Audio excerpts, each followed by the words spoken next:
जय श्री कृष्णा। राधे राधे। हर हर महादेव। आत्मा से परमात्मा का सीधा संबंध होता है। भक्त की भावना से भगवान बहुत प्रसन्न होते हैं। कृपा के सागर जब भक्त पर अपनी कृपा दृष्टि डालते हैं तो इससे पहले उसका सब कुछ हरण कर लेते हैं। कृपा तो करते हैं पर परीक्षा भी बहुत लेते हैं। इसमें भक्त को अपना धैर्य नहीं खोना चाहिए। वह मन को तो संभाल लेता है पर आंसुओं को रोक नहीं पाता। यही आंसू तो भक्त का परम धन है। आंसू ही पवित्र गंगा है।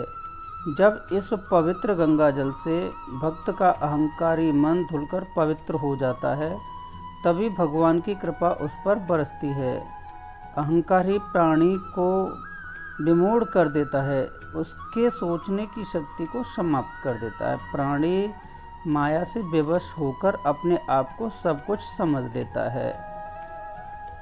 ब्रह्मा जी से वर पाकर कश्यप नंदन अपने आप को अमर समझ बैठे। तब ब्रह्मा जी ने कहा कि मैं स्वयं अमर नहीं हूँ, इसलिए तुम्हें अमरता का वरदान कैसे दे सकता हूँ। अहंकार के कारण ही उसने भगवान के भक्त अपने बेटे को नाना प्रकार के कष्ट दिए।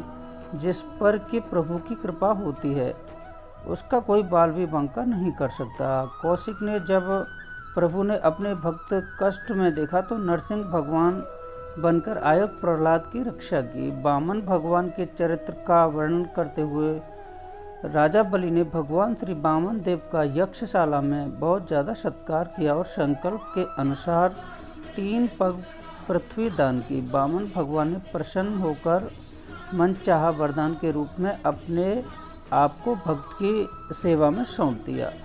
भक्त को सुतर लोक का राज सिंहासन देकर स्वयं वहाँ के चौकीदार बने।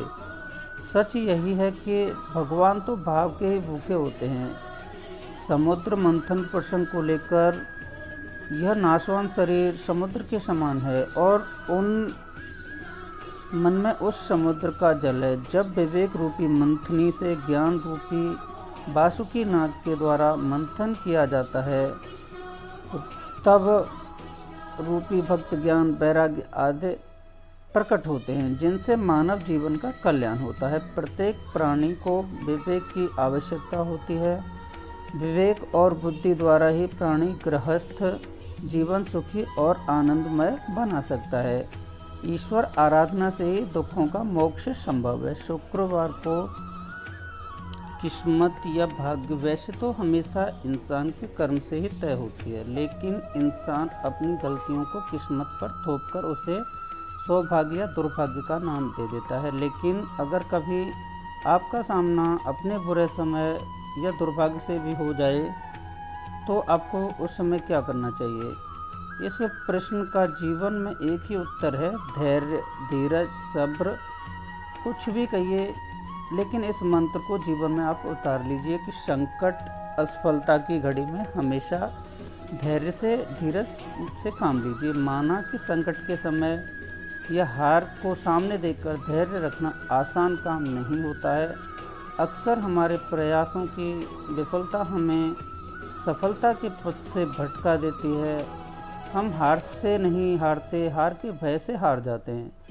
नकारात्मक सोच से ही हमारी पराजय होती है। प्रयासों की कमी से ही सफलता हमसे छिटक जाती है। सफलता कभी न खत्म होने वाली प्रक्रिया होती है जो आजीवन निरंतर चलती रहती है। सफलता का कारवां सकारात्मक सोच से आगे बढ़ता रहता है। एक बार जब आप एक लक्ष्य को प्राप्त कर लेते हो तो आप अगले लक्ष्य की तरफ अग्रसर होने लग जाते हो। इसी प्रकार सफलता हमारे जीवन की यात्रा बन जाती है, किंतु सफलता सबके हिस्से में नहीं आती है। ऐसा भी नहीं होता। असल में सफलता अक्सर हमसे इसलिए दूर रह जाती है क्योंकि हम उसके लिए उतने प्रयास नहीं करते हैं। उसे पाने के लिए उतनी मेहनत नहीं करते जितनी कि उस लक्ष्य को सफलतापूर्वक पाने के लिए करनी चाहिए। हम अक्सर मंजिल पाने से पहले ही थक जाते हैं और संघर्षों की राह से हम लोग विमुख हो जाते हैं। जय श्री कृष्णा। राधे राधे। हर हर महादेव।